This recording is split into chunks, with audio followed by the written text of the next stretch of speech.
Holidays-nale, adu namma GT Holidays da. GT Holidays, South India's #1 travel brand. You know you are special when you're with GT Holidays. அடமானத்தில் இருக்கும் தங்க நகையை மீட்டு market விலையில் உடனடியாக விற்க சிறந்த வழி பிரைம் கோல்ட் ஹப். தொடர்புக்கு 9845551787. தங்கத்தை மட்டுமல்ல உங்கள் தன்னம்பிக்கையையும் மீட்டுத் தருகிறோம். இது இந்த கூட்டம் நாளைக்கு அரசியலுக்கு தயாராக வேண்டிய கூட்டம், தயாராகி கொண்டிருக்கிற கூட்டமா நீங்க பாக்கலையா? இது வர்ற நாட்கள்ல இது தயாரான தமிழ்நாட்டுக்கு பேராபத்துன்னு சொல்றேன். என்ன ஆபத்து? நான் இன்னைக்கு சொல்றேன். போன மாநாட்டில நம்ம பேசணும். தமிழ்நாட்டு அரசியலுக்கு இவர்கள் பேராபத்து. திமுக அதிமுக வளர்ந்த பிறகுதான் ஊழல் பண்றாங்க. எல்லாம் நம்ம வீட்டு பசங்க, நம்ம பக்கத்து வீட்டு பசங்க, நம்ம வீட்டுல இருக்கிற பசங்க தாங்க. இப்படியா இருப்பான்? என் வீட்டு பசங்க அப்படி இருக்க மாட்டாங்க. அட்டி புடதிலே போட்டுருவேன். என்னெல்லாம பேசாருங்க அவர், என்னெல்லாம பேசாரு. அங்கிள் ஸ்டாலின் அங்கிள், நீங்க யாரு? 18 வயசு குமரனா? தங்கச்சி பிள்ளை இல்ல, தங்கச்சி உறவோடு அணுகி ஒரு மெசேஜை கொண்டு போய் அந்த மொழிநாடிலேயே கடத்துறாருன்னு நினைக்கிறேன். நான் பார்த்தது அப்படிதான் பார்த்தேன். சரி, அவர் அங்கிள் தான், அதுல மாட்டுக்கிறது இல்ல. இவர் யாரு? இவர் ஜங்கிளா? சிங்கிள் ஜங்கிள் அங்கிள், ஓட்டா ரூட்டா கேட்டா? மை டியர் அங்கிள், கேக்குதா? மக்களோட சத்தம் கேக்குதா? தேர்தல் களத்துல எதிர்கொள்ளணுமே நாம் தமிழர். இந்த தேர்தல் களத்துல எங்களை எவனாலும் எதிர்கொள்ள முடியாது, அந்த எவனாலையும் எதிர்கொள்ள முடியாது. நாங்க ருத்ர தாண்டவம் ஆடவம் காட்டிருக்கோம். இது வரைக்கும் சிவதாண்டவத்தை பார்த்திருப்பீங்க.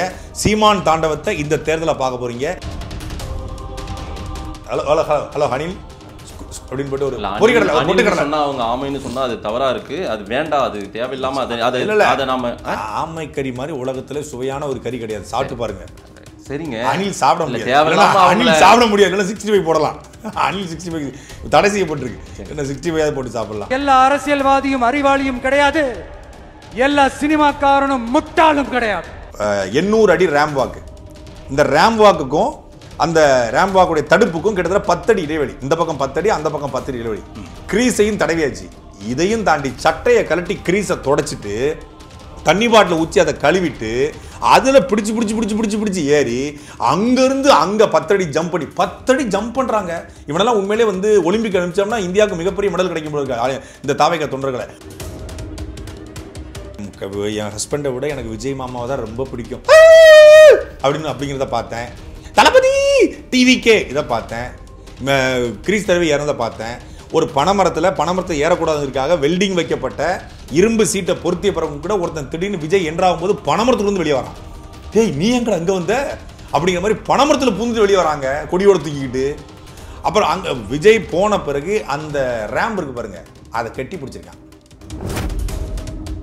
ஒரு மாநாடு தமிழ்நாட்டில் எப்படி நடத்தணுங்கிறத நாம் தமிழ் கட்சி வருகிற பிப்ரவரி மாதம் திருச்சியில் நடத்த போகிற மாநாடு, இன எழுச்சி அரசியல் மாநாடு, 234 வேட்பாளர் அறிமுக மாநாடு நடத்த போகிறோம். அப்போ நீங்கள் தெரிஞ்சுக்குவீங்க ஒழுக்கம்னா என்ன, கட்டுப்பாடுனா என்ன, நாகரிகம்னா என்ன.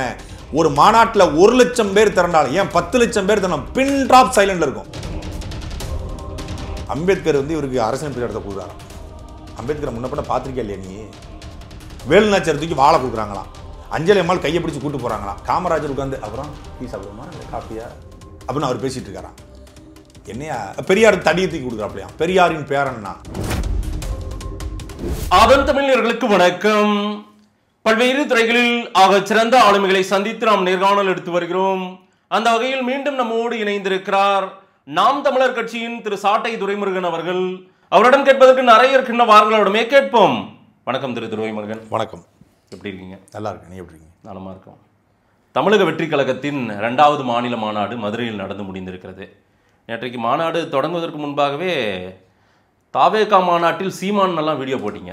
நான் கூட ஷாக் ஆகிட்டேன். என்னடா அண்ணன் திருச்சி ஏர்போர்ட்டில் தானே பேட்டி கொடுத்தாரு, அதுவும் விமர்சனம் பண்ணார்.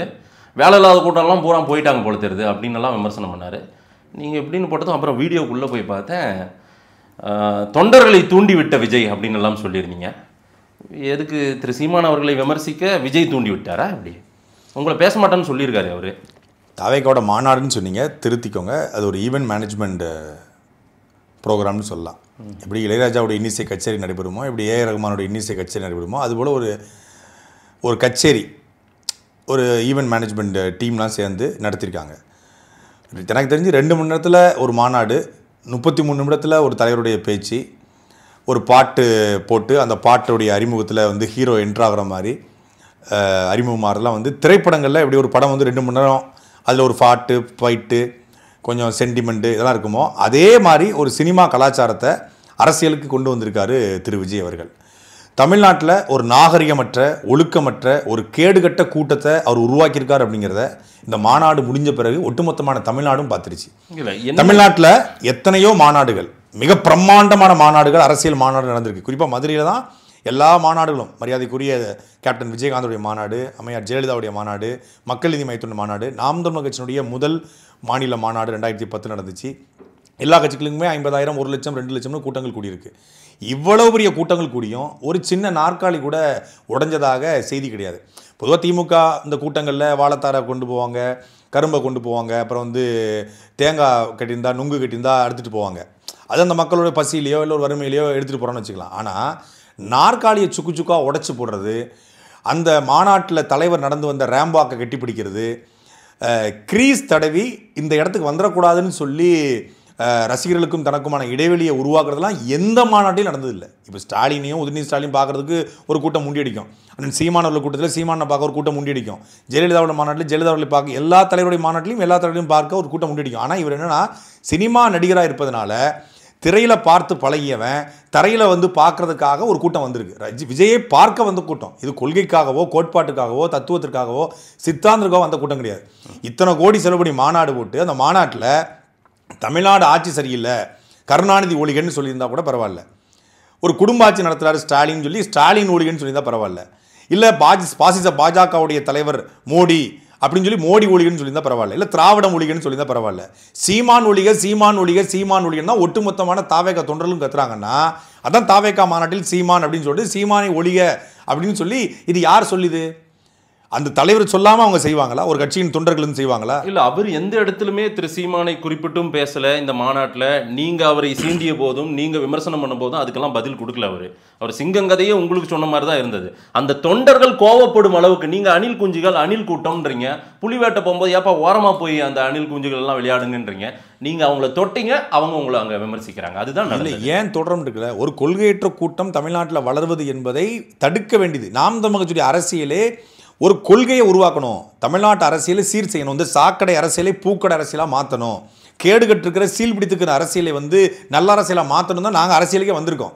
நாங்கள் அரசியலுக்கு வந்து நோக்கமே அரசியலை தூய்மைப்படுத்த தான், காமராஜர் போன்ற ஒரு அரசியலை நடத்தணுங்கிறதுக்காக தான்.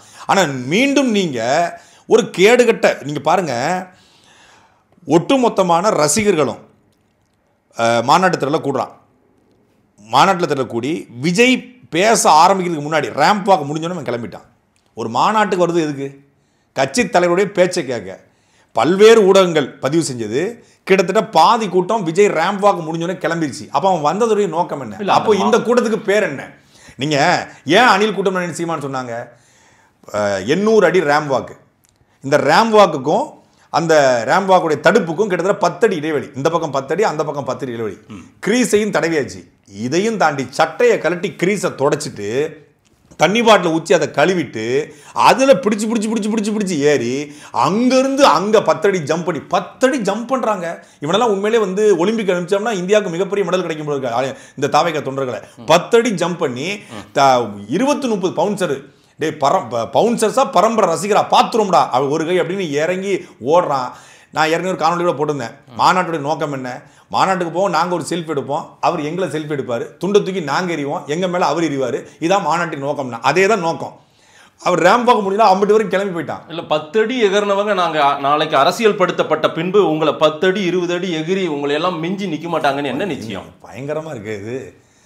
10 அடி ரேம்பாக்கில் குறித்து போயிட்டு இருக்காங்க. ஒட்டுமொத்தமான சேர் கிட்டத்தட்ட 50,000 சேர்ன்னு நினைக்கிறேன், 50,000 நாற்காலிகள். அத்தனை நாற்காலியில் 90 விழுக்காடு நாற்காலி உடஞ்சு போச்சு. ஏற்கனவே விக்கிரவாண்டி மாநாட்டில் நாற்காலியை உடைச்சதுனால தான் விபத்து ஏற்பட்டு உடைஞ்சதா சொல்றாங்க. அதாவது மிகப்பெரிய மாப், ஒரு கூட்டம், அந்த கூட்டம் நிலநடுக்கம் வந்துச்சா?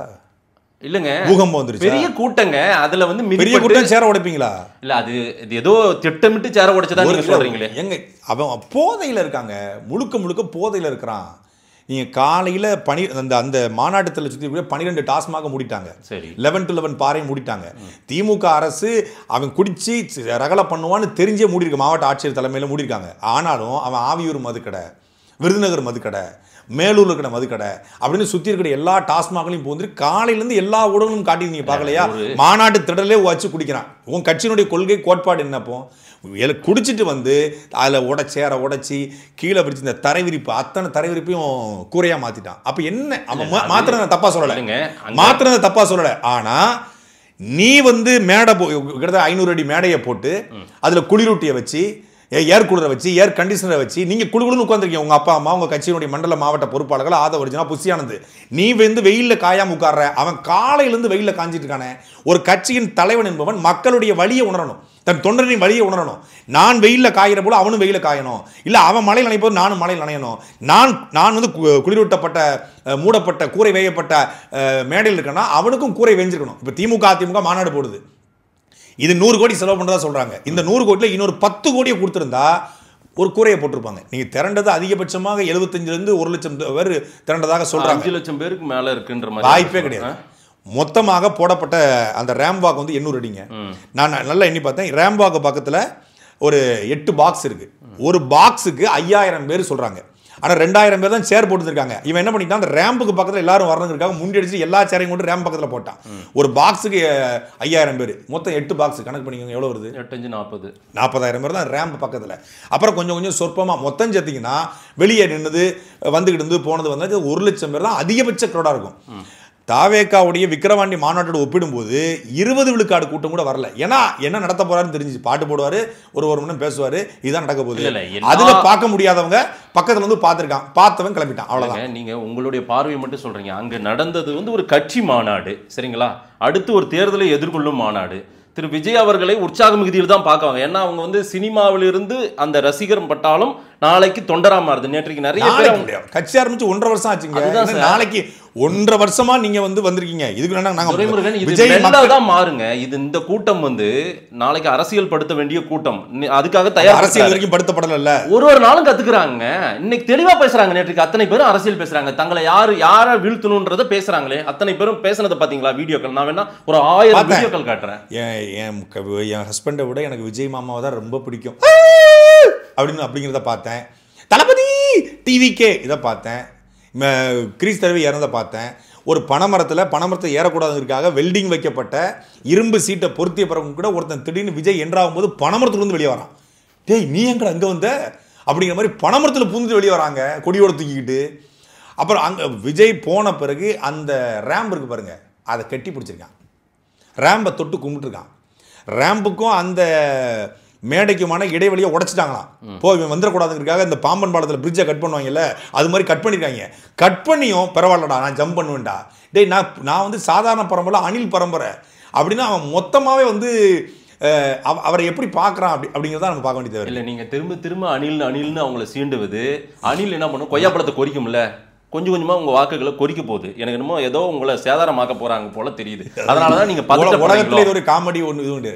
நாம் தமிழர் கட்சியுடைய கூட்டம் என்பது ஒரு கொள்கை கூட்டம், ஒரு தமிழ் தேசியம் என்கிற ஒரு மிகப்பெரிய தத்துவத்திற்கு பின்னாடி திரண்ட கூட்டம். தமிழ் மொழி, தமிழ் மண், தமிழர் பண்பாடு, தமிழர் கலாச்சாரம் என்ற மிகப்பெரிய ஒரு உணர்வெளிச்சோடு அறிவுபூர்வமாக சிந்தித்து அதை உணர்வுபூர்வமாக கடத்தக்கூடிய கூட்டம் நாம் தமிழ் கட்சி கூட்டம். நாம் தமிழ் கட்சி ஒரு மாநாடு தமிழ்நாட்டில் எப்படி நடத்தணுங்கிறத நாம் தமிழ் கட்சி வருகிற பிப்ரவரி மாதம் திருச்சியில் நடத்த போகிற மாநாடு, இன எழுச்சி அரசியல் மாநாடு, 234 வேட்பாளர் அறிமுக மாநாடு நடத்த போகிறோம். அப்போ நீங்கள் தெரிஞ்சுக்குவீங்க ஒழுக்கம்னா என்ன, கட்டுப்பாடுனா என்ன, நாகரிகம்னா என்ன.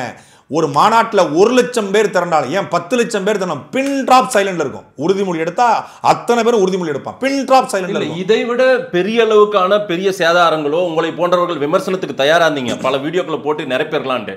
ஆனாலுமே இது சிறிய அளவுக்காக மாற்றப்பட்டு ஓரளவு குறைக்கப்பட்டிருக்குல்ல. என்ன குறைக்கப்பட்டிருக்கு? மொத்த மாநாட்டு திடல் எப்படி வச்சாலும் ஒரு 10,000 செருப்பு கிடக்குங்க. மொத்த மாநாட்டத்திலையும் கிட்டத்தட்ட 1,50,000 சேரை சுக்கு நொறுக்கி போட்டிருக்கான். கான்ட்ராக்ட் கொடுத்த சேலம் கான்ட்ராக்டர், மதுரை கான்ட்ராக்டர் கண்ணீர் விட்டு கதறி அழுதான். எனக்கு 1 லட்ச ரூபா லாஸ் ஆகி போச்சு இந்த மாநாட்டுக்கு. ஒன்று நாங்கள் எத்தனையோ கட்சிக்கு மாநாடு போட்டிருக்கோம், இப்படி ஒரு இருக்கை கூட உடஞ்சது கிடையாது. மொத்தமாக உடச்சு போட்டு போயிட்டானுங்க. ஏன் உடஞ்சதுன்னு கேளுங்க. விபத்துன்னு சொன்னீங்க இல்லையா, உடஞ்சதுக்கு காரணம் என்னன்னா 8 சேரு 10 சேரை மொத்தமாக அடிக்கிட்டு அதில் 5-6 பேர் ஏறி நின்று மேலே நின்று பார்த்துருக்கானுங்க. விஜயனும் திடல் வந்து மேடை வந்து பெரிய உயரம், அவனுக்கு தெரியல. அப்படிங்கும்போது மேனன்னு பார்க்கணும், விஜயை பார்க்கணுங்கிறதுக்காக தான் அந்த சேர பூரா போட்டுருக்கு. அப்புறம் பகலில் சேர பூரா எடுத்து கட்டி 4 பக்கமும் டென்ட் போட்டானுங்க.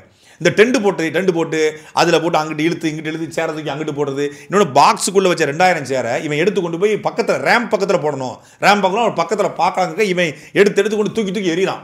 ஏன்னா ஒவ்வொரு இதுக்கும் 8 அடி தூரம் இவன் தூக்கிட்டு போக முடியாது. தூக்கி எரிஞ்சது தான் எல்லா சேரும் உடஞ்சி போச்சு. நீங்கள் புகைப்படங்களுக்கு நம்ம சாட்டைட்டே புகைப்படம் இருக்குது, உங்கள் சேனல் அனுப்புங்க. இப்பவும் லைவ்ல கிடக்க யாரும் அல்லலாம் செய்யலை. இன்னும் குப்பை எழுதுக்கு 4-5 நாள் ஆகும். கிட்டத்தட்ட 1,00,000 வாட்டர் பாட்டில்கள். இவர் சூழலில் குறித்து பேசுறாரு. 1,00,000 வாட்டர் பாட்டில் திடலுக்குள்ள அப்படியே பிளாஸ்டிக் குப்பையெல்லாம் கிடக்கு. நாம் தமிழர் கட்சி ஒரு கூட்டம் முடிஞ்சா பிளாஸ்டிக் குப்பையில் அப்படி எடுத்து ஒவ்வொரு இடத்துலையும் அது பாக்ஸில் போட்டு நீட்டாக கொண்டு போய் தூய்மை பணியாளர்கிட்ட நம்ம ஒப்படைச்சி அது மறுசுழற்சிக்கு அனுப்பப்படும். அதுதான் நாம் தமிழர் கட்சியுடைய முறை. இல்லை, அவங்களுமே இப்போ ஒரு டீம் தயார்படுத்தியிருக்காங்க, அதெல்லாம் சுத்தப்படுத்துவதற்கான ஏற்பாடுகள் பண்ணாங்க. இன்னொன்று, இதையெல்லாம் வைத்தே நம்ம தாவேக்காவை மதிப்பிட முடியாது. இந்த ரசிகர் இவ்வளோ வெறித்தனமாக இருக்காங்க, கண்மூடித்தனமாக அப்போ விஜய்க்கு வாக்கு செலுத்த போகிறாங்க. நிச்சயமா விஜய்க்காக கூடிய கூட்டம் நிச்சயம் வாக்குகளாக மாறும் போல தெரியுது. 100 விழுக்காடு இந்த 1,00,000 பேரும் வாக்கு செலுத்துவான். இல்ல 1,00,000ன்றது உங்களுடைய பார்வை. இது இந்த 1,00,000 நாளைக்கு இன்னும் 4 ஓட்டம் அப்படிலாம் எந்த தாக்கத்தையும் அவருடைய பேச்சு ஏற்படுத்தல. 33 நிமிடம் மனப்பாடம் பண்ணிட்டு well performance best, speech worst. Operation success patient டெத்துமாங்க இல்லையா, அது மாதிரி அவர் ஆ ஊ ஆச்சா பூச்சா இந்த மாதிரி இப்படி ஒரு பேச்சை பேசிட்டு போனாங்க. என்ன பேசுனீங்க? எதிரி மதுரையில என்ன பேசுனீங்க? மதுரையினுடைய அடையாளமாக என்ன சொன்னீங்க நீங்க? மதுரையின் ஜல்லிக்கட்டுன்றாரு. ஜல்லிக்கட்டு மதுரை அடையாளம், மீனாட்சி அம்மன் மதுரையின் அடையாளம், அழகர் ஆத்துலங்கிறது மதுரை அடையாளம். அது மட்டும் தான் மதுரை அடையாளமா? எம்ஜிஆர் விஜயகாந்த் எல்லாத்தையும் எம்ஜிஆர் விஜயகாந்த் மதுரை அடையாளமா? மருதுபாண்டியர் மதுரை அடையாளம் கிடையாதா? வேலுநாச்சியார் மதுரை அடையாளம் கிடையாதா? முத்துராமலிங்கத்தர் மதுரை அடையாளம் கிடையாதா? வள்ளல் பாண்டித்துரை தேவர் மதுரையின் அடையாளமா இல்லையா? 3ஆம் தமிழ்ச்சங்கத்தை உருவாக்கிய வள்ளல், 4ஆம் தமிழ்ச்சங்கத்தை உருவாக்கிய வள்ளல் பாண்டித்துரை தேவர் மதுரையின் அடையாளமா இல்லையா? உனக்கு தெரியுமா தெரியாதா? விஜயகாந்துக்கும் மதுரைக்கு என்னங்க சம்பந்தம்? அவர் விருதுநகர்காரரு, விருதுநகர்ல இருந்து சென்னைக்கு வந்துட்டாரு. அவருக்கும் மதுரைக்கு அவர் மதுரைக்காரன் பாட்டு போட்டா மதுரைக்காரனா? மதுரையினுடைய சரி, விஜயகாந்த் மதுரைக்காரனா இருக்கட்டும். அப்போ உனக்கு தெரிஞ்சதெல்லாம் சினிமாக்காரன் தான் விஜயகாந்த். எம்ஜிஆருக்கு மதுரைக்கு என்ன சம்பந்தம் இருக்கு? எம்ஜிஆர் பிறப்பால் மலையாளி, அவர் இலங்கையில் வாழ்ந்தவர்.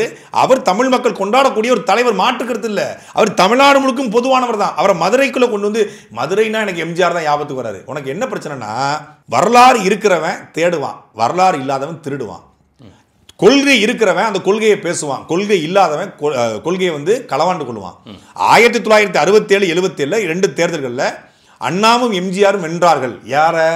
அசுர பலமும் அதிகார பலமும் கொண்டவர்களை வென்றார்கள். அதனால அந்த 2 பேரையும் நாங்கள் முன்னிறுத்தி இந்த தேர்தல் அணுக போறோம். 1967, 77 போல 2026 சொல்றீங்க. அசுர பலமும் அதிகார பலமும் கொண்டவர்களை அண்ணா வென்றார் என்றால் அந்த அசுர பலமும் அதிகார பலமும் கொண்டவர் யார்? 1967 திமுக தோற்கடிச்சது, அண்ணாதுரை தோற்கடிச்சது காங்கிரஸ் கட்சியுடைய தலைவர் மரியாதைக்குரிய கர்ம வீரர் காமராஜரை தோற்கடிச்சிருக்காரு. அந்த காமராஜர் தான் அவர் கொள்கை தலைவர் வச்சிருக்காரு. உங்களுடைய கொள்கை தலைவரை வீழ்த்தப்பட்டதையே பெருமையா சொல்றீங்க. அப்ப உங்க கொள்கை தலைவர் அசுரபலமும் அதிகாரபலமும் கொண்டவராக இருந்தாரா? அப்படி அசுரபலமும் அதிகாரபலமும் கொண்டவரை ஏன் கொள்கை தலைவர் வச்சிருக்கீங்க? ஒரு பக்கம் 1967 அசுரபலமும் அதிகாரபலமும் கொண்ட காங்கிரஸை வீழ்த்தியதை பெருமையா பேசாரு. இன்னொரு பக்கம் காமராஜரை வீழ்த்தியது யார்? சினிமாக்காரனாங்கிறாரு. ஆமா, சினிமாக்காரன் தான். அண்ணாதுரை சினிமாக்காரரு, கருணாநிதி சினிமாக்காரரு, எம்ஜிஆர் சினிமாக்காரரு. இந்த 3 பேரும் சேர்ந்தா காமராஜரை வீழ்த்தினாங்க. அந்த வரலாறே முதல்ல தப்பு. அதுக்கப்புறம் 1977 சொல்றீங்க. 77க்கு முன்னாடி எம்ஜிஆர் 20 ஆண்டுகள் திரைப்படங்கள்ல திராவிட அச்சம் என்பது மடமையடா, அஞ்சாமை திராவிடர் உடமையடா அப்படின்னு பாடல்கள் மூலமாக திராவிட கோட்பாடை கொண்டு போய் சேர்க்கிறாரு, அண்ணாவை சேர்க்கிறாரு. அதுக்கப்புறம் திமுக இணைந்து பொருளாளராக போய் கட்சியில் அவருக்கு அண்ணாதுரையின் மறைவிற்கு பிறகு கருணாநிதிக்கும் அவருக்கும் கணக்கு வழக்கில் பிரச்சனை ஏற்பட்டு வெளியே திண்டுக்கல் இடைத்தேர்தல் நின்று ஜெயிச்சு அதுக்கப்புறம் 5 ஆண்டுகள் கட்சியை கட்டி மிசாவுக்கு பிறகு ஒரு மிகப்பெரிய நெருக்கடி இருக்கும்போது அந்த நெருக்கடியை பயன்படுத்தி 1977 வெல்றாரு. 1967 வெற்றிக்கும் 77 வெற்றிக்கும் மிகப்பெரிய ஒரு வரலாறு இருந்தது. அதுக்கு முன்னாடி 1967க்கு முன்னாடி 1949 கட்சி தொடங்கி 18 வருடம் திமுக கடுமையாக உழைக்குது. 50 தலைவர்கள் திமுக இருக்காங்க, மிகச்சிறந்த பேச்சாளர் இருக்காங்க. அன்னைக்கு இன்ஸ்டாகிராம், ஃபேஸ்புக், ட்விட்டர், ஆதன் தமிழ் இதெல்லாம் கிடையாது, சாட்டையெல்லாம் கிடையாது. அன்னைக்கு அவர்கள் பேசுவதால் மக்களுக்கு செய்தி, தலைவர்கள் பேசுவதான் வரலாறு. அதனால மக்கள் அந்த தலைவருக்கு பின்னாடி நின்னா. இன்னொன்று இந்தி திணிப்பு. அந்த இந்தி திணிப்புல இந்திக்கு தமிழ்நாட்டில் ஆதிக்கமும் எல்லோரும் மாறுங்க நாட்டினரே செந்தமிழுக்கு தீங்கு விளைந்து விட்டால் இந்த தேகம் இருந்த ஒரு லாபம் உண்டோ அப்படின்னு பாரதிதாசனுடைய பாட்டை பாடி இந்தி ஒழிக தமிழ் வாழ்கன்னு கீழப்பழு சின்னசாமி, விராலிமலை சண்முகம் அப்படின்னு பல்வேறு தலைவர்கள் ஈகிகள் இறந்து மரணித்து அதுல திமுக வளர்ந்து ஆட்சியை பிடிச்சதே ஒழிய ஒரு நட்சத்திரம், ஒரு அண்ணாதுரை கிரேஸ் அப்படிலாம் அதுக்கு பின்னாடி பெரிய உழைப்பு, பெரிய ஆட்கள் டீகோட் பண்ணுங்க. அவர் என்ன சொல்றாரு, தொடர்ச்சியா இருந்தவங்க, நாட்டை தொடர்ச்சியா ஆண்டவங்க, மக்கள் விரும்பாத ஒருத்தரை வீழ்த்தி விட்டு அதே போல செம்ம பாயிண்ட் ஃபுல் ஸ்டாப். அது வரைக்கும் தொடர்ச்சியா வென்றவர்களை வீழ்த்தினார்கள். அதனால் அண்ணாவையும் எம்ஜிஆரையும் பயன்படுத்துறோம். அதாவது அது வரைக்கும் இருந்த காங்கிரஸை திமுக வீழ்த்தியதுனால அண்ணாவை பயன்படுத்துறோம். திருப்பி 1971 இருந்து 1967 77 வரைக்கும் இருந்த திமுகவை எம்ஜிஆர் தான் பயன்படுத்துறோம். சரி, 77 இருந்து 88 வரைக்கும் இந்த அதிமுகவை 88ல் கருணாநிதி வீழ்த்துறாரு. அப்ப கருணாநிதி போட்டோ பயன்படுத்தலாமா? அவரும் அசுரபலம் அதிகாரமும் கொண்ட அதிமுக வீழ்த்தினார் தானே. திருப்பி 2011 இருந்து 2021 வரைக்கும் மீண்டும் அசுரபலமும் அதிகார பலத்தோடு இருந்த அதிமுகவை நமக்கு நாமே அப்படின்னு நடைபயணம் போய், உங்களோட ஸ்டாலின் நடைபயணம் போய் ஐயா ஸ்டாலின் வீழ்த்தினார். ஸ்டாலின் தான் வராரு, விடியல் தர போறாருன்னு வீழ்த்தினார். அப்போ ஸ்டாலின் போட்டோவை பயன்படுத்தலாமா? இந்தியா முழுக்க காங்கிரஸ் தொடர்ச்சி ஆண்டு கொண்டது பொழுது அந்த காங்கிரஸ் கட்சியை 2014 வீழ்த்தி இன்னைக்கு வரைக்கும் 3 முறை மோடி ஆண்டிருக்காரு. காங்கிரஸ் அசுரபலம் அதிகாரபலத்தில் இருந்துச்சு, மோடி வீழ்த்தினாருக்கு மோடியை பயன்படுத்தலாமா? அதை குறியீடா பயன் வச்சுக்கலாமா? கொள்கை இல்லை. போன மாநாட்டில் ஏன் எம்ஜிஆரையும் அண்ணாவையும் பயன்படுத்தலை? போன மாநாட்டில் வேலுநாச்சியார், அஞ்சலை அம்மாள், காமராஜர், அண்ணல் அம்பேத்கர், ஈவே ராமசாமிங்கிற பெரியார் எல்லோருடைய பதாகைகள் இருந்தது. இங்கே இப்போ ஸ்டாம்புக்கு போயிட்டாங்க. இந்த திமுகவில் பார்த்துருக்கீங்கன்னா முன்னாடி அண்ணா பெருசாக இருப்பார், அப்புறம் அண்ணா இறந்தப்பறம் அவர் ஸ்டாம்புக்கு போனார். அப்புறம் பார்த்தீங்கன்னா கலைஞர் பெருசாக இருந்தார், ஸ்டாலின் குட்டியாக இருப்பாப்ல. இப்போ கலைஞர் ஸ்டாம்ப் ஆகிட்டார். இன்னும் கொஞ்ச நாளில் பார்த்தீங்கன்னா ஐயா ஸ்டாலின் நல்லா இருக்கணும், இன்னும் கொஞ்ச நாளில் பார்த்தீங்கன்னா ஸ்டாலின் ஸ்டாம்ப் ஆயிடுவார், உதயநிதி பெருசாக இருப்பாப்ல, இன்பநிதி வருவாப்ல. இதை நம்ம விமர்சனம் பண்ணுறோம். இது வாரிசு அரசியலுங்கிறோம். இதை நீங்கள் என்ன பண்ணுறீங்க? உங்களுடைய கொள்கை தலைவர்னு அடையாளப்படுத்தினவங்களை இப்போ ஸ்டாம்ப் ஆகிட்டு அம்பேத்கர் இவருக்கு அரசியல் இடத்த கொடுக்குறாராம். அம்பேத்கரை முன்ன பண்ண பார்த்துருக்கே இல்லையா நீ? வேலுநாச்சியார் தூக்கி வாழை கொடுக்குறாங்களாம், அஞ்சலி அம்மாள் கையை பிடிச்சி கூட்டு போகிறாங்களாம், காமராஜர் உட்காந்து அப்புறம் டீ சாப்பிடுமா இல்லை காஃபியா அப்படின்னு அவர் பேசிகிட்டு இருக்காராம். என்னையா பெரியார் தடியை தூக்கி கொடுக்குறாப்லையா? பெரியாரின் பேரன்னா, பெரியாரின் பேரன்கிறது அண்ணல் அம்பேத்கர் அரசியலமைப்பு சட்டத்தை கொடுக்குறான்னு சொல்கிறது. அங்கே பக்கத்தில் ஆணவ படுகொலை நடந்திருக்குது. அம்பேத்கருடைய கொள்கையை நீங்கள் பின்பற்றுவதாக இருந்தால், சாதி ஒழிப்பு தான் உங்கள் கோட்பாடு என்றால், சமத்துவம் தான் உங்கள் கோட்பாடு என்றால், ஏன் கவின் படுகொலையை பற்றி பேசலை? நேற்றைய மாநாட்டில் ஒரு வார்த்தை சோசி இஷ்யூ பற்றியோ தமிழ்நாட்டில் நடக்கக்கூடிய சமகால பிரச்சனையை பற்றியோ எதுவும் பேசலை. காலகாலமாக பேசுகிற கச்சத்தீவு, காலகாலமாக பேசுகிற நீட்டு, அது எல்லா கட்சிகளும் பேசி ஓஞ்சிருச்சு. அது எப்படி மாதேஷ் நீங்கள் போகும்போது இந்த நம்ம தம்பி இடுமானம் காத்திருப்பான், அவனை ஒரு பேட்டி எடுத்துருங்க. அப்புறம் ஃபாத்திமா ஃபர்பான தங்கச்சி இருப்பாங்க, அவங்க ஒரு பேட்டி எடுத்துருங்க. அப்படியே தலைமையிட போயிட்டு ஒரு பைட் எடுத்துட்டு போயிருங்க அப்படின்னு சொல்கிற மாதிரி. மோடி நீங்கள் நீட்டை ரத்து பண்ணி விட்டுருங்க, நீங்கள் கட்சித்தீவை கொடுத்துருங்க. இவர் சொன்ன உடனே அவர் அரண்டு போய் ஐயோ இளைய தளபதி விஜயே சொல்லிட்டாப்லையே அப்படின்னு ஒரு ட்ரம்ப் இவர் வெள்ளை மாளிகையிலேருந்து அறிக்கை வந்துருச்சு, உடனடியாக அவர் செஞ்சிருவார். இப்படி தான் இங்கே ஆர்ப்பாட்டம் பண்ணாப்புல. யாருக்கு? அஜித்குமாருக்கு. சென்னையில் ஒரு 3 மணி நேரம் ஆர்ப்பாட்டம் கேட்டு 3 நிமிஷத்தில் முடிச்சுட்டு ஓடனாப்புல தலைதறிக்க. அந்த ஆர்ப்பாட்டத்தை சொல்கிறாப்புல, நீங்கள் 24 பேருக்கும் நீங்கள் உடனடியாக நீதி கொடுக்கணும். ஓகே, நீ நீதி கொடுக்குறேன்னா தலைமை செலத்துக்கு செக்ரட்டரியேட்டுக்கு நான் எல்லாத்தையும் கூட்டு வருவேன். எப்போ வருவீங்க? சொல்லி 2 மாசம் ஆச்சுன்னு வரவே இல்லையே. இல்லை, நேத்திக்கு அவர் பேசுனதுல ஒரு விஷயம் கூட கவின் இனி எனக்கு வேலை இல்லை, இதுதான் வேலை. அதான் இனி வேலை இல்லை, இதுதான் வேலை. ஒரு பக்கம் சொல்றாரு எனக்கு நான் வேலை இல்லாம இதுக்கு வரல, நான் கேரியரோட உச்சத்துல வந்திருக்கேன். எப்படி கேரியரோட உச்சத்துல அப்படின்ட்டு வர. இன்னொரு பக்கம் எனக்கு வேலை இல்லைன்றாப்ல. வேலை இல்லதான், தொடர்ச்சியா கடைசியா எடுத்த எந்த படமும் சரியா ஓடல, பூம் பண்ணி ஓட்டிருக்காங்க. இன்னைக்கும் விஜய் கேரியரோட உச்சம்ன்றாங்க. விஜய் நடிச்சா இன்னைக்கும் பெரும் கூட்டம் போகும். இன்னைக்கு 200 கோடி 300 கோடி அதை தாண்டி அவருக்கு சம்பளம். 74 வயசுல அவரையெல்லாம் தாண்டி தூக்கி சாப்பிட்டு போயிட்டாரு சூப்பர் ஸ்டார் ரஜினிகாந்த். என்னைக்கும் சூப்பர் ஸ்டாரா நானு, நீ 404 கோடி தான் கடைசியா லியோ அப்படின்னு அபிஷியலா சொல்றாங்க. அவர் 4 வசூல் கிட்டத்தட்ட 600 கோடியை தாண்டி ஓடிடுச்சு. நீ உன் கேரியரோட நீ உச்சம் கிடையாது, நான் எப்போதும் நான் தான் உச்சம்னு அவர் நிற்கிறாரு. இவர் கூட்டத்தினால இந்த கூட்டம். அஜித்குமார் மதுரையில் ஒரு கூட்டம் போடுறாரு, சுமார் பிறந்தநாள் விழா எல்லாரும் வாங்கடா அப்படின்னா இதை விட பெருமடங்கு கூட்டம் அஜித்துக்கும் கூடும். தமிழ்நாட்டுக்குள்ள நகைக்கடை திறக்க போன நடிகை நயன்தாரா கூட இல்லையா, கேரளாவில் கட்சி கூட்டம். இப்ப நாம் தமிழர் கூட்டத்துக்கும் நான் கேட்பது என்னன்னா, நாம் தமிழருக்கு வரக்கூடியது ஒரு நேர்த்தியான கொள்கையை உள்வாங்கிய தமிழர் படை வரும். அதுதான் உண்மையான வெகுசன மக்கள் படை. நாம் தமிழ் கட்சிக்காரன் போய் அங்கே நிற்கிறான் அப்படின்னா அந்த இஷ்யூ பற்றி பேசுவான், பிரச்சனையை பற்றி பேசுவான். ரீல்ஸ் போட்டுக்கிட்டு ஷார்ட்ஸ் போட்டுக்கிட்டு அவன் இருக்க மாட்டான், அவன் மக்கள் பிரச்சனையை பேசுவான். நாங்கள் கொஞ்சம் கொஞ்சமாக தாங்க மாறி கொண்டு இருக்கிறது. கடந்த விக்கிரவாண்டி மாநாட்டுக்கும் இதுக்கும் கொஞ்சம் கேவலமாயிருச்சு. கழுத தெரிஞ்சு கட்டணமாக இருக்கு. விக்கிரவாண்டி மாநாடு ஒப்பிடும்போது இந்த மாநாடு மிக மிக மோசமானது இருக்குது. எந்த விதமான முன் நடவடிக்கை எடுக்கப்படலை, எந்த விதமான ஏற்பாடும் இல்லை. எங்க 100 அடி கொடிக்கம்பம் பல டன் உள்ள கொடிக்கம்பம், அந்த கொடிக்கம்பத்தை நடுவதற்கு முன்பாக அந்த இடம் எப்படி இருக்கிறது, ஈரமா இருக்கிறதா, அது பதப்படுத்தப்பட்ட நிலமா, அதில் காங்கிரீட் நிற்குமா, காங்கிரீட் காய்ந்து இருக்கிறதா, அதில் இரும்பு போல்டு நிற்குமா அப்படிங்கிற எல்லா பரிசோதனை பண்ணணும். சாயில் டெஸ்ட் பண்ணணும். சாயில் டெஸ்ட் பண்ணி அதுக்கான ரிப்போர்ட் கொடுக்கப்பட்டு அதுக்கான அனுமதியை பெறணும். எந்த அனுமதியும் இல்லாமல் ஆயிரக்கணக்கான பேர் நிற்கும் போது, ஆயிரக்கணக்கான வாகனம் நிற்கும் போது பெரிய உயிர் சேதம் தவிர்க்கப்பட்டிருக்கிறது. உங்களுக்கு தெரியுமா? உங்களுக்கு செத்த அந்த உடஞ்சவன் காருக்கு நீ புது காரை கொடுத்துடலாம், போன உயிர் திரும்பி வருமா?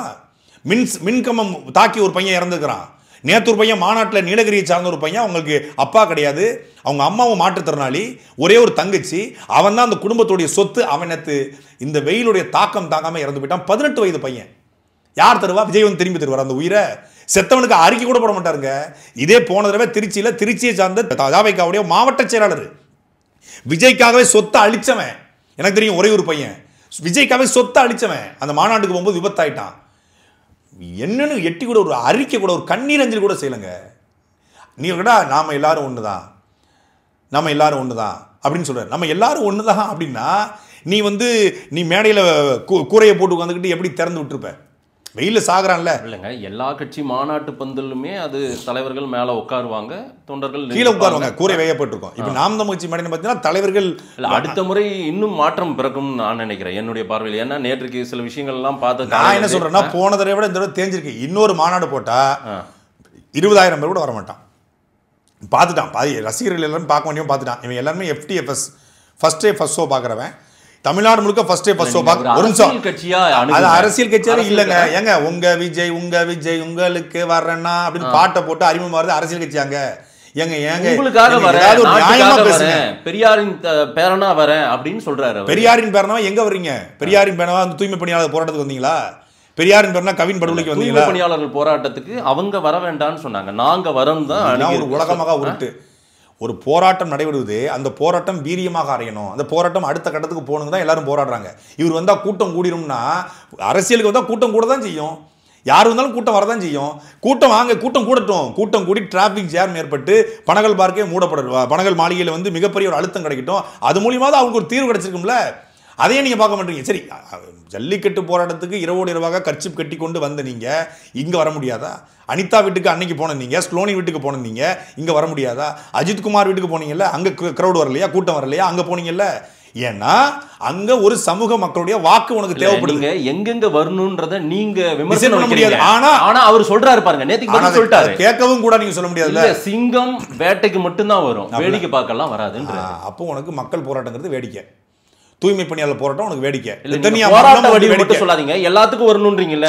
எல்லாத்துக்கும் வரணும். அரசியல் கட்சினா அரசியல் கட்சிங்கிறது அவரே சொல்றாரு, பெண்கள் குழந்தைகள் சமாளிக்க முடியாது திரு சாட்டை துரைமுருகன். அப்பெல்லாம் ஒண்ணு இல்லையா? ஆமா, சமாளிக்க முடியாது.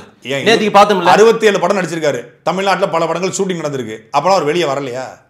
அப்பெல்லாம் அவருக்கு வந்து சமாளிக்க முடியாம இருந்துச்சா? எங்க திரிசாவை கூட்டிக்கிட்டு கீர்த்தி சுரேஷ் கல்யாணத்துக்கு போனாரு. அப்பெல்லாம் கூட்டம் கூடிச்சா? அப்படியே கல்யாணத்துக்கு பின்னாடியே கோவாக்கு அத்தனை பேரும் போயிட்டானா? என்னங்க பேசிட்டு இருக்கீங்க? என்ன அப்படியே வானத்திலிருந்து கொஞ்சம் தேவ தூதரா அவரு? கிருஷ்ண பரமாத்மாவா இல்ல நபிகள் நாயகமா? வர நாட்கள் ஒரு மக்கள் பயணம். ஏங்க தமிழ்நாட்டில் இவரை தாண்டிய பெரிய நடிகர்லாம் இருக்காங்க. ஆந்திராவில் இவரை தாண்டி செரிஞ்சவிக்கு கூடின கூட்டம் இந்த வரைக்கும் இந்திய அரசியல் எவனுக்குமே கூடல. இதை இப்போ சமீபத்தில் புஷ்பா 2 ஆடியோ லான்ச்சுக்கு பீகார் நினைக்கிறேன், பீகார் லக்னோவில் ஏதோ இடத்துல மிகப்பெரிய கூட்டம் கூடிச்சு. அந்த கூட்டத்துக்கு அல்லு அர்ஜுன் போயிட்டு தானே வந்தாப்புல. ஏன் தமிழ்நாட்டில் விஜயகாந்துக்கு மாநாடு கூடலையா? இந்த இதை ஒப்பிடும்போது விஜயகாந்த் மாநாடு ஒப்பிடும்போது 10% கூட தான் விஜய்க்குது. பெரிய க்ரௌடு. ஆனால் எவ்வளோ பெரிய க்ரௌடு வந்தாலும் ஒரு துண்டை வச்சு சமாளிப்பார் விஜயகாந்த். போடானா போவான், நின்று நிற்பான், உட்காருனா உட்காருவான். அந்த கை விரல் கட்டுப்பட்டு நின்னான். அந்த கட்டுப்பாடு உங்ககிட்ட இல்லையே. நீங்கள் வந்து இராணுவ கட்டமைப்புன்னு சொல்கிறீங்க. அந்த இராணுவ கட்டமைப்பு எது? வெகுசன மக்கள் படைங்கிற வார்த்தையை பயன்படுத்தார். அது நாம் தமிழ் கட்சி பயன்படுத்தும். வெகுசன மக்கள் படை என்கிறது ஈழத்தில் எங்கள் தலைவன் கட்டிய புலிப்படை வெகுசன மக்கள் படை. அதே போலவே தமிழ்நாட்டில் ஒரு அரசியல் படையை நாங்கள் கட்டுறோம். நாங்கள் வார்த்தை 33 நிமிட உரையில் பல கருத்துக்கள், அண்ணன் சீமானுடைய கருத்துக்களை காப்பி அடித்து எவன் எழுதி கொடுத்தான்னு தெரியல. காப்பி அடித்தது ஒழுங்காக காப்பி அடித்தானா தப்பாக காப்பி அடித்து கடைசியாக ஒரு கதையை சொல்றாரு. ஒரு கதை உங்களுது, ஆனா எல்லாமே எங்க கிட்ட இருந்து காப்பி அடிச்சிட்டாங்கன்ற மாதிரி சொல்றீங்க. இல்ல கருத்து வந்து இல்ல உங்களை அவர் வந்து உணர்வோடும் உயிரோடும் உள்ளத்திலும் இல்லத்திலும் இந்த மாதிரி இதெல்லாம் வந்து இந்த ரைமிங்க பேசலாம். அண்ணன் சீமானவர்கள் பேசுவாங்க. ஒவ்வொருத்தருக்கும் ஒரு ஒரு துணி இருக்குங்க. அதுல உங்க துணியில சிலது இருந்திருக்கலாம், அதுக்காகவே உங்களை காப்பி அடிக்கிறாங்க.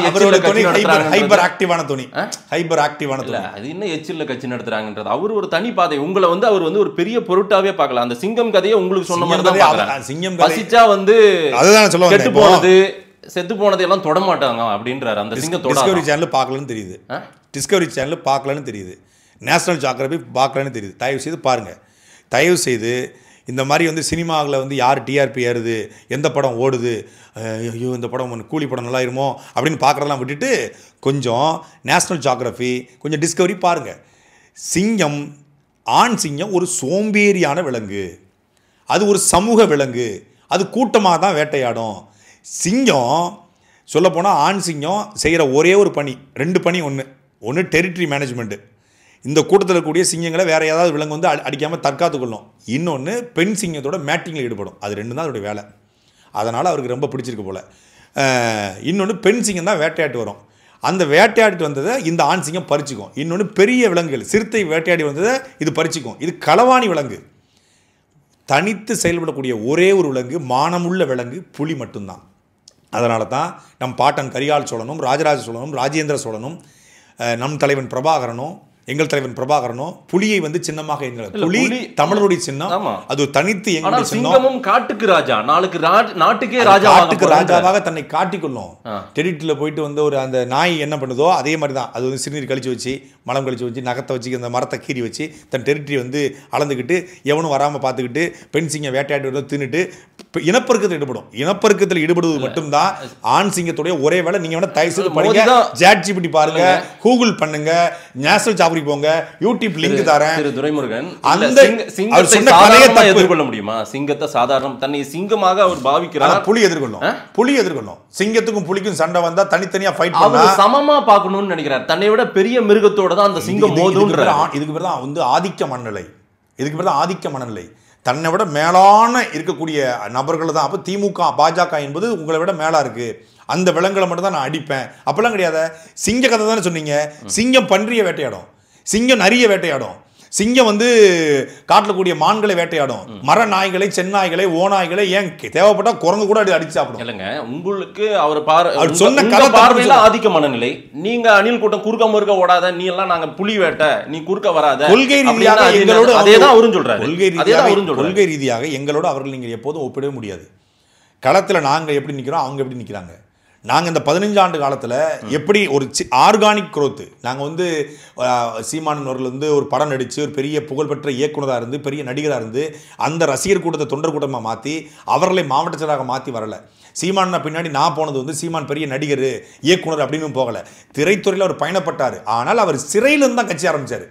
அவர் வந்து ஜெயிலுக்கு போனதுக்கப்புறம் தான் சீமான் யாருன்னு தெரியும். மக்களுக்காக பேசினார், ஈழத்துக்காக பேசினார், தலைவருக்காக பேசினார், எங்களுடைய மீனவருக்காக பேசினார். மீனவனை அடித்தால் சிங்கள மாணவனை அடிப்பேன்னு சொன்னார். தேசிய பாதுகாப்பு சட்டத்தில் கைது செய்யப்பட்டு 5 மாதம் சிறைப்படுத்தப்பட்டார். அதற்கு பிறகுதான் யாரா சீமான் அப்படின்னு போனவங்க ஒழிய ரசிகர் கூட்டம் மக்களுக்கு அவருக்கு தொண்டரா மாறல. ஆனால் நீங்கள் என்ன சொல்றீங்க, நேற்றைய ரசிகர்கள் இன்னைக்கு தொண்டரா மாறிக்கான்னு சொல்றீங்க. அப்போ உங்க ரசிகன் தொண்டரா மாறினாலும் அவன் ரசிகனா தான் இருக்கான். உங்களை பிடிக்கும் அவனுக்கு. அங்க இருக்கக்கூடிய லெப்ட் பாண்டியோ, அங்க இருக்கக்கூடிய 4-5 பேர் இருக்காங்க இல்லையா, அந்த பிரபு 4-5 பேர் இருக்காங்க, எல்லாருமே ரசிகர்கள். அவங்க இல்ல ரசிகர்கள் தாங்க. இது இந்த கூட்டம் நாளைக்கு அரசியலுக்கு தயாராக வேண்டிய கூட்டம், தயாராகி கொண்டிருக்கிற கூட்டமா நீங்க பாக்கலையா? இது வர்ற நாட்கள்ல இது தயாரானா தமிழ்நாட்டுக்கே பேராபத்துன்னு சொல்றேன். என்ன ஆபத்து? நான் இன்னைக்கு சொல்லல, போன மாநாட்டில நம்ம பேசணும். தமிழ்நாட்டு அரசியலுக்கு இவர்கள் பேராபத்து. திமுக வளர்ந்த பிறகுதான் ஊழல் பண்றாங்க. எல்லாம் நம்ம வீட்டு பசங்க, நம்ம பக்கத்து வீட்டு பசங்க, நம்ம வீட்டுல இருக்கிற பசங்க தாங்க. இப்படியா இருப்பான். என் வீட்டு பசங்க அப்படி இருக்க மாட்டாங்க. அட்டி புடதிலே போட்டுருவேன். சேரை உடைக்கிறது, கிறிஸ்தவ ஏறி போறது, பனைமரத்தில் ஏறுறது, தலையில கொடியை கட்டுறது, அடிச்சு மண்டையை உடைச்சு விட்டுருவேன். எங்க வீட்டுல இருந்தானா தலையில கொடி கட்டுறதெல்லாம் நீங்க பாத்துட்டே இல்ல. இதுக்கு அநாகரிகமான என்ன நீங்க கண்டிங்க. இளம் தலைமுறை ஒரு ரத்தம், அது இளம் ரத்தம். அப்படிலாம் இன்னும் இன்டலெக்சுவலா இருக்கணும். சரி, உலகம் முழுமைக்கும் இருந்து பார்க்கும்போது ஒரு தமிழர்களா ஒரு புதிய அரசியல் கட்சி தொடங்கப்பட்டிருக்கா, எவ்வளோ இன்டலெக்சுவலாக இருக்காங்க பாருங்கள், எவ்வளோ நீட்டாக இருக்காங்க பாருங்கள், எவ்வளோ பெர்ஃபெக்ஷனாக இருக்காங்க பாருங்கள். அப்படி பாருங்கள், ஒரு ஒயிட் ஷர்ட் பிளாக் பேண்ட் போட்டு ஒரு 4 ஜம்முன்னு இருக்காங்க, அப்படி ஒரு ஒழுங்காக உட்காந்துருக்காங்க. தண்ணீர் போத்தலை கொண்டு போய் ஒரு குப்பத்தொட்டில் போடுறாங்க. ஒரு சின்ன மதுவாடை இல்லை, ஒரு சின்ன புகைப்பழக்கம் கூட இல்லை. பெண்களை மதிக்கிறாங்க. கூட்டத்தை பார்த்தோன்னா கோன்னு ஓடலை. கட்சித் தலைவர் அல்வாலாக வராரு, அவங்கெல்லாம் பார்த்துட்டு இருக்காங்க, கை தட்டுறாங்க, ரசிக்கிறாங்க, அருமையாக பேசுகிறாங்க, சுற்றுச்சூழல் பற்றி பேசுகிறாங்க, இயற்கை பற்றி பேசுகிறாங்க, அரசியல் எடுத்து வைக்கிறாங்க, கண்ணியமான விமர்சனம் வைக்கிறாங்க. அப்படி தான் இருக்குது பார்க்கப்படணும்.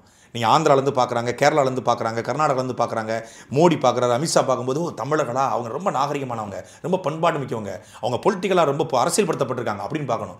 நீங்கள் தமிழர்களா ஐயோ என்ன நீங்கள் சேரை உடச்சி போட்டிருக்கான், என்னங்க ரேம்பாக்கில் ஏறி ஓடுறான், ரேம்பாக்கை தொட்டு கும்பிட்றான், சேரை தொட்டு கும்பிட்றான், பனைமரத்து மேலே ஏறி நிற்கிறான், குடிச்சு போட்டு மாநாடு தெரியல பார்த்துருக்கான், பார்க்கிங்னு போட்டிருக்கு, அவன் கிங்கை விட்டான் பாரான்னு நினச்சிட்டான், அதை பாரா நினச்சி அதில் உட்காந்து சரக்கு அடிச்சிட்டு இருக்கான் பார்க்கிங்கில் உட்காந்து.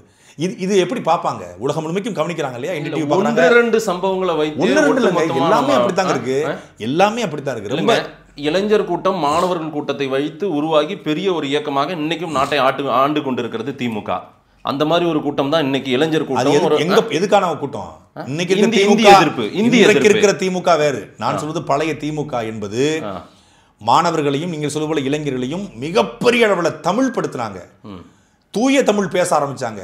தமிழ்ல அன்னைக்கு வந்து ஒரு காலத்துல, இன்னைக்கு நாம் தமிழ் கட்சி தமிழ்ல பேர் வச்சா நாம் தமிழ் கேட்கிறோம், ஆனா ஒரு காலத்துல தமிழ்ல பேர் வச்சா திமுகவான்னு கேட்பாங்க, திராவிட இயக்கமானு கேட்பாங்க. சரி, அப்படி வளர்ந்தது. ஆனா அதுக்கப்புறம் அது கரப்ஷன், கலெக்ஷன், கமிஷன், குடும்ப ஆட்சி, சமரசங்கள் ஆட்பட்டுச்சு. ஆனா ஆரம்பத்துல பேஸ் பாத்தீங்கன்னா தமிழ், மொழி, இனம், கலாச்சாரம், பண்பாடு அப்படின்னு நின்னாங்க.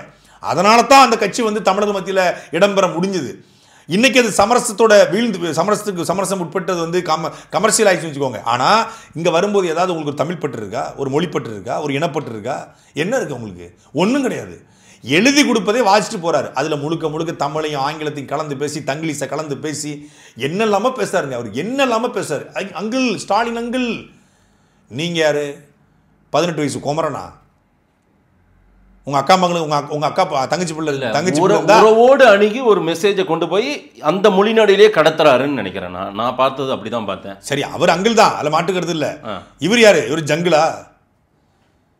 சிங்கிள், ஜங்கிள், அங்கிள், ஓட்டா, ரூட்டா, கேட்டா, அது பஞ்ச போடுறது பதில் இல்லையா?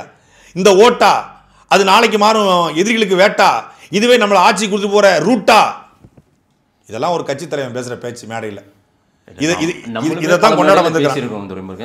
நம்மளுமே பல மேடையில் இப்படி எல்லாம் பேசிருக்கோம். ரைமிங்கா பேசுறது வந்து வாடிக்கை, அதுவும் சினிமா தனம் இருக்கதான் செய்யும். விஜய் இருக்கு. அவர் சொல்ற சினிமாக்காரன் எல்லாரும் முட்டாள் கிடையாது, அரசியல்வாதி எல்லாரும் அறிவாளி கிடையாது. சினிமாக்காரன் எல்லாரும் முட்டாள் கிடையாது, ஆனா முட்டாளும் இருக்காங்க. அது யார் முட்டாளுங்கிறது முட்டாளுக்கு தெரியும், அந்த முட்டாள் கூட்டத்துக்கு தெரியும். அரசியல்வாதி எல்லாரும் அறிவாளிகள் இல்லை, அரசியல்வாதிகளிலும் அறிவாளிகள் நிறைய இருக்காங்க. அவர்களால் தான் தமிழ்நாட்டில் மாற்றங்கள் நிறைய நிகழ்ந்திருக்கு. இந்தியா முழுக்க, உலகம் முழுக்க அரசியல்வாதிகள் மாற்றம் நிகழ்ந்திருக்கிறது. நீங்கள் எழுதி கொடுப்பதை வாசிக்கிற தன் கட்சியினுடைய கொள்கையை நாம் ஒன்றும் பெண்களுக்கு நம்ம என்னென்ன செய்ய போகிறோம் அப்படின்னா, நான் ஒன்றும் நான் வந்து ஆச்சா பூச்சான்னு செய்வேன், நல்லது செய்வேன், அப்படி செய்வேன்னு சொல்லலை. ஆனால் நம்ம என்ன செய்ய போகிறோம்னா பெண்களுக்கு, குழந்தைகளுக்கு, மாற்றுத்திறனாளிகளுக்கு, திருநங்கைகளுக்கு, இந்த மாதிரி இதை கூட நீங்கள் எழுதி வச்சா வாசிப்பீங்கன்னா அவர் துண்டு சீட்டு இவர் A4 சீட்டு. துண்டு சீட்டு ஒரு 50 வருஷமா ஓட்டிருச்சு, இப்போ A4 சீட்டு வருது, அவ்வளவுதான். என்ன வித்தியாசம் இருக்கு? எழுதி வச்சு தான் நீங்க பெண்களுக்கு என்ன செய்ய பெண்களுக்கு என்ன செய்யணும்னு சொல்லல.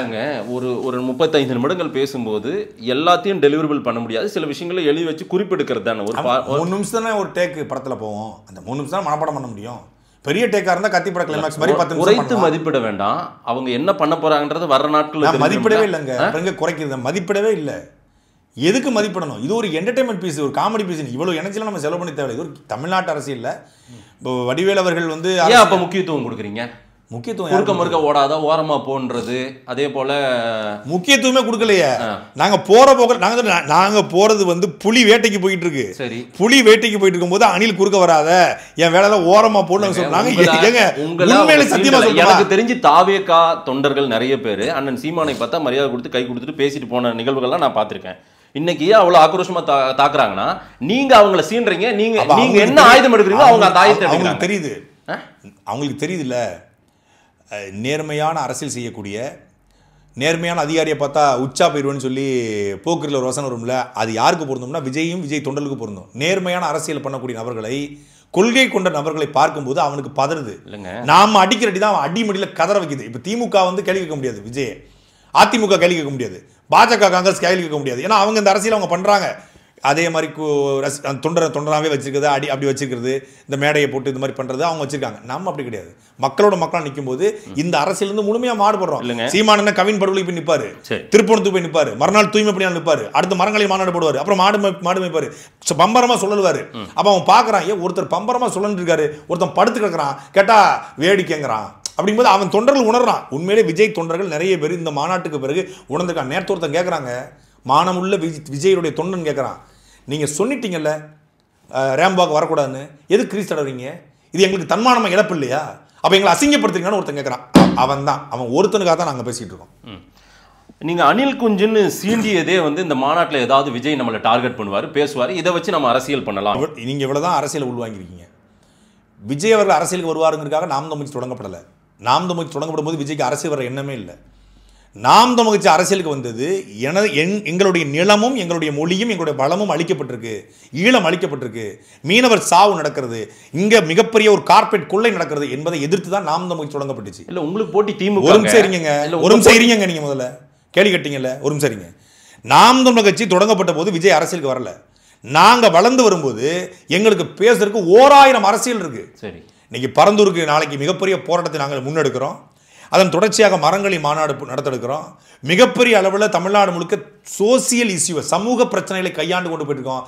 எங்களுக்கு விஜயை பேசித்தான் மக்களிடத்தில் வளரணும் அப்படின்னு அவசியம் இல்லை. இன்னொன்று, சிஎம் ஆகியே ஆகணும், 234 தொகுதியிலையும் எம்எல்ஏவாகி இந்த ஆட்சியை பிடிச்சி ஆகணும் அப்படிங்கிறதுக்கு 1000 கோடியை கொட்டி நாங்கள் அரசியல் பண்ணலை.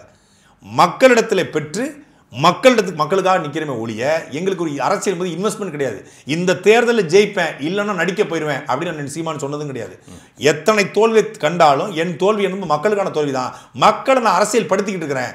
கோட்டர் கோழி பிரியாணி கொடுக்காத, ஓட்டுக்கு பணம் வாங்காத ஒரு கூட்டத்தை உருவாக்கி 36 லட்சம் வாக்குகளை மாற்றிருக்காங்க. அந்த 36 லட்சம் வாக்கு என்பது 36 லட்சம் பண்படுத்தப்பட்ட, நீங்கள் உங்களுக்கு தெரியுமா, டெல்லியில் இருக்கக்கூடிய முக்கியமான கட்சிகள், இந்தியா முழுமைக்குடைய கட்சிகள் வியந்து பார்க்குது, எப்படி இது சாத்தியம்? ஒரு சாதாரண ஆளு, எந்த பேக்ரவுண்டும் இல்லாத ஆளு, எந்த ஃபினான்சியல் சப்போர்ட்டும் இல்லாத ஆளு, சொல்லப்போனால் எந்த கம்யூனிட்டி சப்போர்ட்டும் இல்லாத ஒரு ஆளு எல்லாரும் இணைத்து கொண்டு தமிழ் தேசியம் பேசி தடை செய்யப்பட்ட இயக்கத்தின் கொடியை கொடியாக வைத்துக்கொண்டு, தடை செய்யப்பட்ட இயக்கத்தின் தலைவராக வைத்துக்கொண்டு எப்படி சாத்தியம்? இந்தியாவில் என்ஐஏ ரைடு, சின்னம் முடக்கப்படுது, 4 நாளில் சின்னம் கிடைத்து புதிய சின்னத்தை வச்சு மைக்கை வச்சு தமிழ்நாடு முழுக்க கொண்டு போய் சேர்த்து 36 லட்சம் ஓட்டு. ராகுல் காந்தியா மோடியாங்கிற தேர்தலையே 36 லட்சம் ஓட்டுனா இன்னைக்கு நடைபெறுவது நாட்டுக்கான தேர்தல், தமிழ்நாட்டுக்கான தேர்தல், மக்களுக்கான தேர்தல். அப்படிங்கும்போது எத்தனை லட்சம் வாக்களை நாம் தமிழ் பெறும்னு எல்லாருக்கும் தெரியும். விஜயை பேச வேண்டிய தேவையும் இல்லை, அவர் எங்களுக்கு ஒரு பொருட்டும் இல்லை. அவர் எங்களுக்கு பொறுத்தளவில் ஒரு என்டர்டைன்மெண்ட். அவர் எப்படி சினிமாவில் எங்களுக்கு என்டர்டைன்மெண்ட்டோ, எனக்கு நான் ஒரு அஜித் ரசிகன் பேசிக்கலி, உங்களுக்கு தெரியும், நான் ஒரு பெரிய வெளிப்பிடிச்ச தலை ரசிகன். இயல்பாகவே எனக்கு விஜயை பிடிக்காது.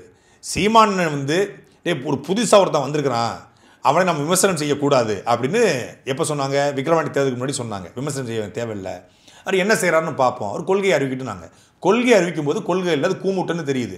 இன்னொன்று, ஈவேராங்கிற பிம்பத்தை சுக்குச்சுக்காக நாங்கள் உடைச்சு போட்ட பிறகு பெரியார் பேரன், பெரியார் எங்கள் கொள்கை தலைவர்னு சொல்லும்போது மீண்டும் இந்த திமுகவை தூக்கிட்டு வரான், திமுக மாதிரியே வர்றாரு. நேற்று ஆதவ அர்ஜுன் சொல்கிறாப்புல திமுக கொள்கையும் எங்கள் கொள்கையும் ஒன்று தாங்கிறாரு. பார்த்தீங்களா நீங்கள்? திமுக கொள்கையும் எங்கள் கொள்கையும் ஒன்று தான். அப்போ திமுகவோட இன்னொரு வெர்சனாக தான் வருது, இது பேராபத்து அட்ரா அப்படின்னு சொன்னதுக்கப்புறம் தான் அடிக்க ஆரம்பித்தோம். புரியுதா உங்களுக்கு? மற்றபடி தனிப்பட்ட முறையில் விஜய் அவர்களை யாருக்கும் இங்கே அண்ணன் சீமானுக்கு விருப்பம் இருக்கக்கூடிய, எனக்கு தனிப்பட்ட முறையில் விஜயை பிடிக்காதுவீங்க, அது விஷயம், நடிகனா பிடிக்காது எனக்கு. ஆனால் விஜய் அவர்கள் மீது தனிப்பட்ட முறையில் ஒரு தமிழனாக அண்ணன் சீமானுக்கு மிகப்பெரிய மதிப்பு உண்டு. இன்னும் அவர் தம்பியாக தான் நினைக்கிறாரு, ஒரு தமிழன் என்பதனால, அதில் மாற்றுக்கிறது இல்லை. ஆனால் அரசியல் ரீதியாக இது வளர வளர இது பேராபத்தாக மாறும். நேற்று பாருங்கள், திமுக அதிமுக ஸ்கேம் பண்ணியிருக்காங்க ஆட்சிக்கு வந்த பிறகு. நீங்கள் அதிகாரத்துக்கு வரல, ஒரு கடைக்கு 5000 ரூபா கொடுக்குன்னு சொல்லி பானிபூரி கடைக்காரன்ட்ட 5000 ரூபா, மோர் விற்கிற அம்மாக்கிட்ட 5000 ரூபா, பழம் விற்கிற அம்மாக்கிட்ட 5000 ரூபா, அங்கே இந்த தண்ணீர் கேன் விற்கக்கூடிய அண்ணன்மார்கிட்ட 5000 ரூபான்னு சொல்லி மாவட்ட பொறுப்பாளர் புசியான தலைமையான டீம் 5000 வாங்கிட்டு கடை போட்டுருக்காங்க. கடை போட்ட அத்தனை பேரும் லாஸ். அந்த 5000 கூட சம்பாதிக்க முடியல. நாங்கள் எத்தனையோ கட்சிக்கு மாநாட்டில் கூட்டம் போட்டுருக்கோங்க, ஆனால் ஒருத்தர் கூட காசு கட்டுறது இல்லை, போட்டுக்கோங்கன்னு சொல்லுவாங்க. ஏன்னா மாநாட்டுக்கு வரவங்க சாப்பிட்டு போட்டோம் அப்படின்னு. எங்களுடைய மாநாடுகளில் எங்களுடைய கூட்டங்களில் பெரும்பாலும் புத்தக கடைகள் அதிகமாக இருக்கும், பார்த்துருப்பீங்க. புத்தகங்கள், தலைவர் படங்கள், தமிழ் தேசிய தலைவர் படங்கள் அதிகமாக இருக்கும். சின்ன சின்ன கடலை விற்கிறவங்களாம் போட்டிருப்பாங்க. அவங்க யார்கிட்டையும் நம்ம எந்த விதமானதில் அவங்களுக்கான சரியான பாதுகாப்பு, டேபிள் சேர் எல்லாமே வாங்கி நம்மளே கொடுப்போம், இங்கே போட்டுக்கோங்க அப்படின்னு சொல்லி. ஆனால் இவங்க வரும்போதே ஒரு கடைக்கு 5000 ரூபா வாங்கிட்டு வரான்னா இவன் எம்எல்ஏ வானா எவ்வளோ கொள்ளையடிப்பான்? கமிஷன் வாங்க மாட்டான், ஆத்துமல்ல கொள்ளையடிக்க மாட்டான், கனிமூலத்தை கொள்ளையடிக்க மாட்டான். வரும்போதே கரெக்டாகி வரான். ஏன்னா இவன் 100 ரூபா டிக்கெட்டை வாங்கி ஃப்ளாட் வெளியே பிளாக் டிக்கெட் விற்று வளர்ந்தவன், 100 ரூபா டிக்கெட்டை 400 ரூபாய்க்கு விற்று வளர்ந்தவன் நாளைக்கு கான்ட்ராக்டில் கொள்ளையடிப்பான், கமிஷன் வைப்பான், ஆத்துமல்ல கொள்ளையடிப்பான். அவன் அதுக்கு தான் வரான். 250 கோடி சம்பளத்தை விட்டு வரான்னு சொல்லலை, 250 கோடியில் வந்தால் 25 லட்சம் கோடி சம்பாதிக்கலாம்ங்கிற எண்ணத்தோடு வராரு. இவர் பேசுகிறார் இடியை பற்றி, ஐடியை பற்றி. இவரே வருமான வரித்துறைக்கு ஆய்வுக்கு உட்பட்டவர் தான். வருமானத்துறை ரெய்டு வந்து அந்த ரெய்டில் சமரசம் பண்ணியிருக்காரு. தன்னுடைய ரோல்ஸ் ராய்ஸ் காரை இறக்கி இறக்குமதி கூலியை கூட கட்ட முடியாதுன்னு உச்சநீதிமன்றம் வரைக்கும் போன ஒருத்தர் வருமான வரித்துறை ரெய்டை பற்றி பேசலாமா? நீங்கள் ஒரு மனசாட்சி தொட்டு ஏன் நீங்கள் பெரிதாக மதிக்கக்கூடிய உங்கள் தாய் தந்தையர், அவரை மதிக்க மாட்டார், உங்களுடைய இயேசு கிறிஸ்து எந்த சாமியை வணங்குறீங்களோ அந்த சாமி மீது சத்தியம் பண்ணி சொல்லுங்கள், சத்தியம் பண்ணி சொல்லுங்கள், நான் வருமான வரித்துறை ஒரு ரூபாவோட ஏய்த்தது கிடையாது. இவ்வளோ தோண்டி எடுக்கிறீங்க. இப்போ அதிகமாகி போச்சு விஜய் மீது நீங்கள் தோண்டி எடுத்து வைக்கிற விமர்சனம் எல்லாம். ஏதேனும் உங்களுக்கு சிக்கல் இருக்கிறதா நீங்கள் உணர்றீங்களோ, பாதிப்பு இருக்குன்னு உணர்றீங்களோ? நான் தானே சொன்னேன் உங்களுக்கு, எங்களுக்கு ஒரு பொருட்டு எங்களுடைய வாக்காளர்களை எவனாலையும் சரி இல்லை. நீங்கள் கண்டுக்காமல் விட்டுருந்தாலே அது சைலண்டாக போயிருக்கோம். அந்த ரசிகர்கள் நேற்றுக்கு பேசும்போது சொல்கிறாங்க, அப்பாவை சந்திச்சுட்டு வந்தாங்க, அப்பா சொல்லியிருக்காங்க, அதனால எங்களை பிடிச்சி அடிக்கிறாரு சீமான் அப்படின்னு அண்ணன் சீமான் அவர்களை தரவுருவான வார்த்தைகளில் விமர்சனம் பண்ணுறாங்க. அது தேவையற்ற. அதுதான் எதுக்கு இது தேவையற்ற? திரு விஜய் அவர்கள் தான் சொல்கிறேன், மரியாதை தான் பேசுகிறோம், ஆதவ அர்ஜுனா அவர்கள் தான் பேசுகிறோம். அவர் உருவாக்கப்பட்ட அவர் வளர்க்கப்பட்ட விதம் எப்படி அவங்க சொல்லி கொடுக்கறது இல்லைங்க. அந்த தொண்டர்கள் அவங்க கட்டுப்படுத்தல, அவங்க கட்டுப்படுத்தல, அவங்க பண்படுத்தப்படலை, அவங்க அரசியல்படுத்தப்படலை. ஒரு கொள்கை அவங்க உங்களை பேசவே இல்லை பாருங்க. விஜயும் பேசல, யாருமே ஆதவ அர்ஜுனாவோ புஷி ஆனந்தோ மற்றவர்கள் நிர்மலோ யாருமே பேசினா எதிர்வினை தாங்க முடியாது. நீங்க எந்த கட்சியை பேசினாலும் அந்த கட்சி சைலண்டா இருக்கும், அவங்களால பதில் சொல்ல முடியாது. இப்போ நாம் தமிழ் கட்சியில் நீங்கள் என்ன பேசுவீங்க? ஏன்னா எங்களுக்கு மடியில் வந்து கணம் கிடையாது, வழியில் பயம் கிடையாது, எவனா இருந்தாலும் ஏறி மிச்சு போயிட்டே இருப்போம். நாம் தமிழ் கட்சி நீங்கள் என்ன பேசுவீங்க? அதிகபட்சமாக என்ன பேச முடியும்? திரள்நிதி கட்சியுமா, அவனோட அதிகபட்ச கிண்டல், அதிகபட்சமாக ஆமக்கரியுமா, வேற என்ன சொல்லிடுவோம்? நீ சீமானந்தனை வேற என்ன கேள்வி கட்ட முடியும்? சீமானந்த வழியில் கொள்ளையடிச்சிட்டாரு, பெரிய ஸ்கேம் பண்ணிட்டாரு அப்படின்னு சொல்ல முடியுமா? எதுவும் சொல்ல முடியாது. அந்த திரள்நிதிங்கிறது உலகம் முழுமைக்குடைய தமிழர்கள் தங்களுடைய உழைப்பில் கொடுக்கக்கூடிய ஒரு நிதி. அது உலகம் முழுமைக்கு எல்லா நிறுவனங்களும் எல்லா கட்சிகளும் எல்லா இயக்கங்களும் அப்படித்தான் செயல்படுது. கம்யூனிஸ்ட் கட்சிகள் இன்னைக்கு வரைக்கும் அப்படிதான் செயல்படுது. கலைஞர் கருணாநிதியுடைய நூற்றாண்டு விழாவில் ஒரு காயின் வெளியிடுறாங்க, 100 ரூபா காயின். எவ்வளோ கொடுத்தாங்க? 10,000 ரூபாய்க்கு. இதுக்கு பேர் என்ன? இது மாதிரி தான், அது க்ரௌட் ஃபண்டிங் முறையில் பண்ணுறது தான். ஆனால் அதை தான் திரள்நிதின்னு கிண்டல் பண்ணியிருக்கான். எனக்கு என்ன விமர்சனம் பண்ணதுக்கு எதுவும் வாய்ப்பு இல்லை. இப்போ திமுகவை ஊழல் கட்சின்னு சொல்லலாம், அதிமுகவை சொல்லலாம், பாஜகவை பாசிச கட்சின்னு சொல்லலாம். வாரிசு அரசியல் கூடாது, ஊழலை ஒழிக்கணுங்கிறாரு, ஊழல் பெருச்சாளிகள்ன்றாரு. காங்கிரஸ் ஊழல் பண்ணவே இல்லையா? இந்தியாவிலே ஊழலுக்காக அதிகமாக பதவி விலகியது காங்கிரஸ் கட்சி தான். இந்தியாவிலே வாரிசு அரசியலை தொடங்கி வச்சது யாரு? நேரு, இந்திரா காந்தி, ராஜீவ் காந்தி, ராகுல் காந்தி, பிரியங்கா காந்தி. வயநாட்டில் ராகுல் காந்தி நிற்கிறாரு, அங்கேயும் நிற்கிறார், வடநாட்டிலையும். அங்கே ஜெயிச்ச உடனே இங்கே அவர் வந்து வாபஸ் பெறுறாரு. பதிலுக்கு வயநாட்டில் ஒரு பெண் காங்கிரஸ் தலைவி யாருமே இல்லையா? ஏன் பிரியங்கா காந்தி நிப்பாட்டணும்? இதுக்கு பேர் என்ன? வாரிசு அரசியல். இதை ஏன் விமர்சனம் பண்ண மாட்டீங்க? விமர்சனம் பண்ணா எல்லாத்தையும் பண்ணு. இப்ப நேர்மையான இருந்தா, நீ நேர்மையான இருந்தா, அந்த பயம் இருக்கிற மாதிரி தெரியலையாங்க. நான் வெளிப்படையா பேசுறேன், நீ நேர்மையானவனா இல்ல? விஜய் நேர்மையில என்ன சந்தேகம் கண்டீங்க? நான் தான் கேட்கிறேன், நீ நேர்மையான இருந்தால் காங்கிரஸ் கட்சியினுடைய ஊழலை ஏன் பேசல? ஈழத்துல 1.5 லட்சம் தமிழர்களை துள்ள துடிக்க கொன்ற கட்சி காங்கிரஸ் கட்சி, கேடுகட்ட கட்சி, தமிழ் மண்ணிலிருந்து அப்புறப்படுத்த வேண்டிய ஒரு கட்சி காங்கிரஸ் கட்சி. மீனவர்கள் 800 பேர் மீனவர் சாவுக்கு காரணமான கட்சி காங்கிரஸ் கட்சி. இந்தியாவில் ராணுவ வீரருடைய மனைவிக்கு சவப்பட்டி வாங்குறதுல ஊழல் பண்ண கட்சி காங்கிரஸ் கட்சி. ராணுவ வீரருடைய மனைவிக்கு வீடு கட்டி கொடுப்பதுல வப்பாட்டிக்கு ஒதுக்கிட்டு வீடு கட்டி கொடுக்காம இருந்தது காங்கிரஸ் கட்சி. புல்லட் ப்ரூஃப் வாங்குறதுல ஊழல் பண்ண கட்சி காங்கிரஸ் கட்சி. இல்லங்க, இப்படி காங்கிரஸ் அதிகாரத்துல இருக்கு, ஹெலிகாப்டர் பேர காங்கிரஸ் அதிகாரத்துல இருக்கு. ஊழல்லாம் பேசணும்ல. சரி, அதிகாரத்துக்கு இருக்கு, அதிகாரத்துக்கு வர துடிச்சிட்டு இருக்குல்ல. கிட்டத்தட்ட 235 சீட்டு நெருக்கி வந்துட்டான்ல. காங்கிரஸுக்கும் விஜய்க்கும் என்ன தொடர்பு இருக்குது? நீங்க ஊழல பேசினா எல்லாத்தையும் பேசுறீங்க, எதையோ சொல்லிருந்தீங்க. ஊழல பேசினா எல்லா ஊழலையும் பேசணும், ஊழலுக்காக பதவி விலகிலும் பேசணும், ஊழலுக்காக ஜெயிலுக்கு போனதையும் பேசணும். அதான் சார் ஸ்டார்ட் பண்ணிருக்காரு. அடுத்து பாருங்க, ஒன்னொன்னா வரும், வெயிட் பண்ணுங்க. நீங்க வந்து மேலோட்டமா இந்த தேர்தலுக்காக பேசக்கூடாது. தேர்தலுக்காக பேச ஏற்கனவே திமுக இருக்கு. நீங்க மாற்று அரசியல்னு சொல்றீங்களே, வரலாறு திரும்ப அவரா பேசணுமா இல்ல நீங்க நினைக்கிறதெல்லாம் அவர் பேசணும்னு நினைக்கிறீங்களா? எப்படி அவரா பேசட்டும், இருங்க என்ன பண்றாரு, என்ன அவருக்கு ஒரு அரசியல், அவருக்கு ஒரு அரசியல் அவர் தான் பேசிட்டாங்க. இதுக்கு மேல என்னங்க பேச போறாரு? என்ன இருக்கு? இன்னும் நிறைய இருக்கு. இன்னொரு மாநாடு இருக்கா? இன்னொரு மாநாடு இருக்கா? இன்னும் நீங்க போட்டி போட வேண்டியது, அவரையும் எதிர்கொள்ள வேண்டிய தேவை. இன்னொரு மாநாடு இருக்கான்னு கேக்குறேன். பாலத்துல நீங்க அவரை சந்திக்கணும். தாவேக தொண்டர்கள் உண்மையிலே பாவம், பரிதாபமா இருக்கு.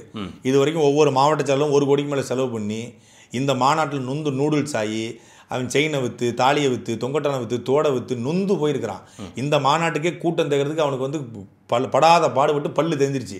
தென் மாவட்டங்கள்லாம் வந்து கவின் படுகொலை பற்றி பேசலை, ஆணவ படுகொலை பற்றி பேசுங்க, பல பேர் இந்த மாநாட்டை புறக்கணிச்சிட்டான். அது இல்லாமல் வந்து மாநாட்டுக்கு ஒரு வேனை நிப்பாட்டிக்கிட்டு வாங்க வாங்க வாங்கன்னு 100 நாள் வேலை திட்டத்துக்கு போகிற ஆட்களை கூட்டு வந்திருக்காங்க. நேற்று கூட்டு வந்து 200 ரூபா தாரோம். இல்லை, காசு கொடுத்தெல்லாம் கூட்டம் சத்தியமாக எனக்கு தெரியும். நான் பொய் சொல்ல வேண்டிய தேவை கிடையாது.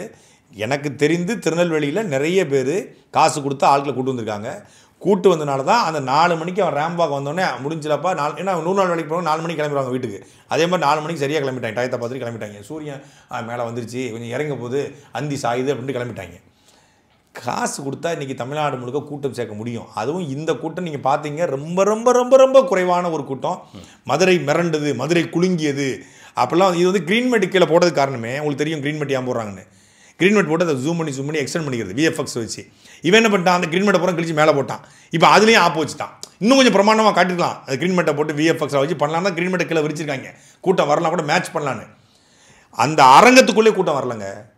அந்த அரங்கம் இருக்குது பாருங்க, ஒரு பெரிய திடல் இருக்கு இல்லையா, திடலுக்குள்ளே கூட்டம் நிறைய இல்லை. உங்கள் கட்சி கூட்டத்தை விட ஒரு கூட்டம், பெரிய கூட்டம் தான் அது வந்து இருந்திருக்குது. அதையும் அது ரசிக கூட்டம் வரதான் செய்வான். விஜயை பார்க்க 4 பேர் வரதான் செய்வான். நான் இறுதியாக ஒரு கேள்வி கேட்கணும். மீண்டும் மீண்டும் நீங்கள் அவங்கள தாக்குவதன் மூலமாக, அவங்கள விமர்சிப்பதன் மூலமாக அந்த கூட்டம் அமைதியாக நீங்கள் ஒரு நிமிஷம் நீங்கள் நல்லா கொண்டு தாக்கலை. நாங்கள் பேசுவது உண்மை. இல்ல அவங்கள கண்டுக்காம விடுங்க. உங்களுக்கு ஏதாவது பிரச்சனை இல்லைங்க, அது கொள்கையற்ற கூட்டம். இல்ல உங்களுக்கு ஏதாவது பிரச்சனை? எனக்கு பிரச்சனை இல்ல. தாக்கவே கூடாதுன்னு நீங்க எதுவும் ஆதரிச்சுட்டா இது வாங்கிட்டீங்களா? வாய்ஸ் ஆஃப் காமனா, வாய்ஸ் காமனா இருக்கும் அவ்வளவுதான். சரிங்களா? இல்ல நீங்க பேசாதீங்க, பதறீங்களே. இல்ல பதறோம் இல்லைங்க. அவங்க அசிங்கப்படுத்துறாங்க, அவங்க விமர்சிக்கிறாங்க, கடுமையான வார்த்தைகள்லாம் அண்ணன் சீமானை தாக்குறாங்க. தேவையில்லாது இல்ல. அது எதுக்கு?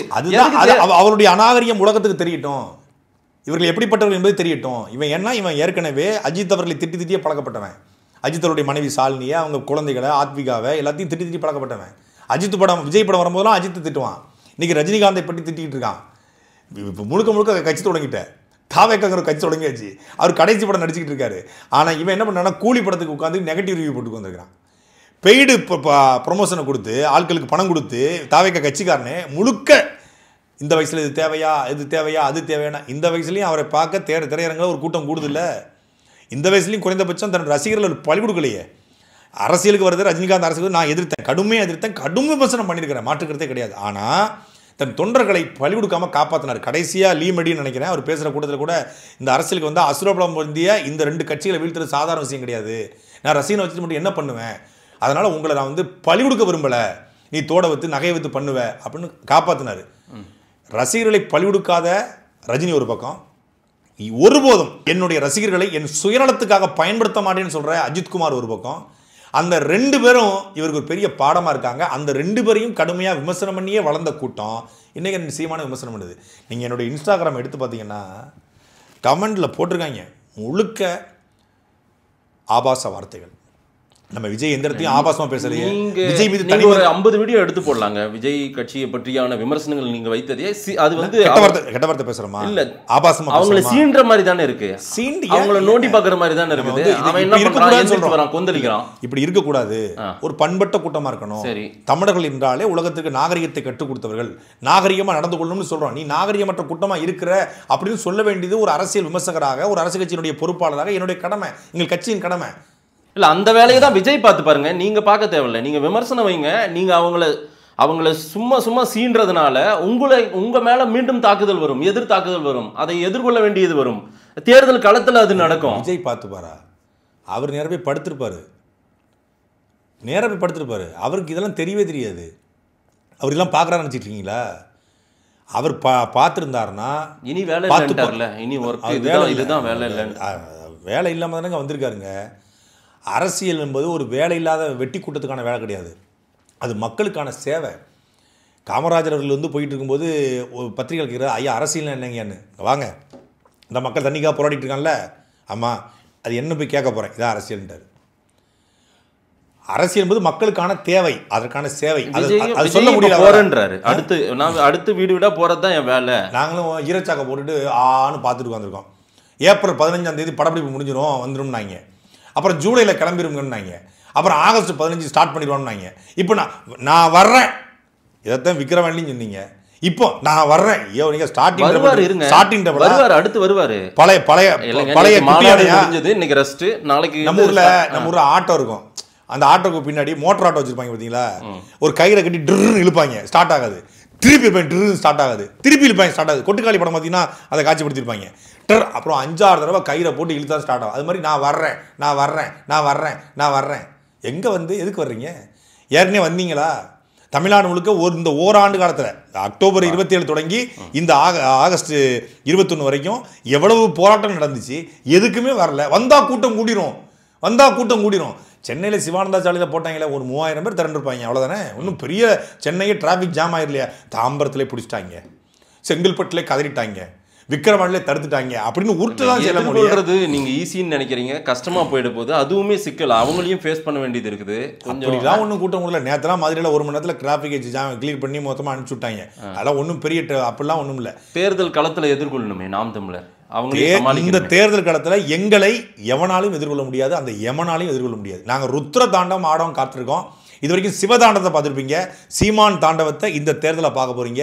இந்த தேர்தல் என்பது எல்லா கட்சிக்கும் வாழ்வா சாவா. இது எங்கள் மக்களுக்கூட நாங்கள் நிற்கிற தேர்தல். மொத்தமாக ஆடி தீக்க போகிறோம். எங்கள் ஆட்டம் வேற லெவலில் இருக்கும், வெறித்தனமாக இருக்கும். எத்தனை பேர் ஆடினாலும் அந்த கிரவுண்டு எங்களுடைய கிரவுண்டாக மாற்றுவோம். இது தமிழர்களுடைய நிலம். தமிழர்கள் பண்பட்ட அரசியலை மட்டும்தான் விரும்புவாங்க, நாகரிக அரசியலை மட்டும்தான் விரும்புவாங்க. தமிழுக்காக தமிழனுக்காக யார் நிற்கிறாங்களோ அவங்கள தான் கொண்டாடுவாங்க. எங்களை மக்கள் கொண்டாடுவார்கள். அந்த காலத்தை நீங்கள் பார்க்க தான் போறீங்க. சினிமாக்காரன் வந்தான் ஜெயிச்சான் அப்படிங்கிற வரலாறு கடைசியாக எம்ஜிஆருக்கு மட்டும்தான் இருக்கும். நீங்கள் எழுதி வச்சுக்கோங்க. சினிமாவிலேருந்து நேரடியாக வந்தார் ஜெயிச்சாருங்கிற வரலாறு எம்ஜிஆருக்கு மட்டும்தான் இருக்கும். எம்ஜிஆரோடு இருந்ததுனால, பயணப்பட்டதுனால, பெரிய ஸ்ட்ரகிளை சம்பாதிச்சதுனால அம்மையார் ஜெயலலிதா வெல்ல முடிந்ததை ஒழிய சினிமா புகழை மட்டும் வச்சு வெல்ல முடியல. எம்ஜிஆரோட அந்த ஹிஸ்ட்ரி முடியுது. தமிழர் இன வரலாற்றில் சினிமாலேருந்து ஒருத்தன் வென்றுட்டான் அப்படின்னு இருக்கக்கூடாது என்று நாங்கள் விரும்புகிறோம். ஒரு இன வரலாற்றை படிக்கிற போது ஒரு புரட்சி தலைவன் வென்றான், மக்கள் தலைவன் வென்றான், போராடி வென்றான். இப்போ 1949 ஒரு பெரிய டிராவல் அண்ணாவுக்குன்னா அண்ணாவை நாங்கள் ஒரு வியந்தான் பார்க்குறோம், மாற்றுக்கிறது இல்லை. திமுக மீது எங்களுக்கு விமர்சனம் உண்டு. ஆனால் அண்ணாதுரையின் வரலாற்றை படிக்கிற பொழுது பெரிய ஸ்ட்ரகிள் பண்ணியிருக்காருன்னு பார்க்குறோம். சென்னையில் மேயர் தேர்தலில் ஜெயிச்சு, மாநகராட்சியை கைப்பற்றி, அப்புறம் ஆசை தம்பியை உள்ள சட்டசபைக்கு அனுப்பி, அப்புறம் அவர் எம்பி ஆகி அவர் தோத்து தன் தம்பிமார்களை சட்டசபைக்கு அனுப்பி அப்படி வந்தாருன்னு ஒரு படிக்கிற வரலாறு இருக்கு இல்லையா? அது மாதிரியான வரலாறு அண்ணாவுக்கு பிறகு விஜய் அண்ணாவுக்கு பிறகு இருக்கு. விஜய் அண்ணா சரி முடிச்சுக்கோ. இது இப்படி சொன்னீங்கன்னா இப்படி ஏங்க, அது மலைங்க. அண்ணாங்கிறது மலை, இது மடு. அண்ணா பேசினாருன்னா பேசுவார். இது என்ன துண்டிச்சிட்டு உட்காந்துக்கிட்டு பெண்கள் குழந்தைகள்னு உட்காந்து படிச்சுட்டு இருக்கீங்க? கட்சியின் கொள்கை தலைவரோட பேரை கூட துண்டிச்சு வச்சு படிப்பீங்க. அவரை கொண்டு போய் நீங்கள் அவர்கிட்ட ஒப்பிடுறீங்க.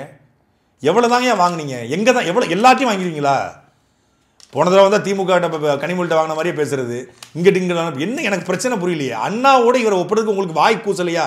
நீங்கள் ஒரு நடுநிலையான நெறியாளர் தான் உங்களுக்கு சந்திக்கிறது. அண்ணா வழியில் அண்ணா விஜய்னா ரைமிங்க்கு போகிறது. ஓட்டா வேட்டா ரூட்டா அப்படி போடுறீங்களா?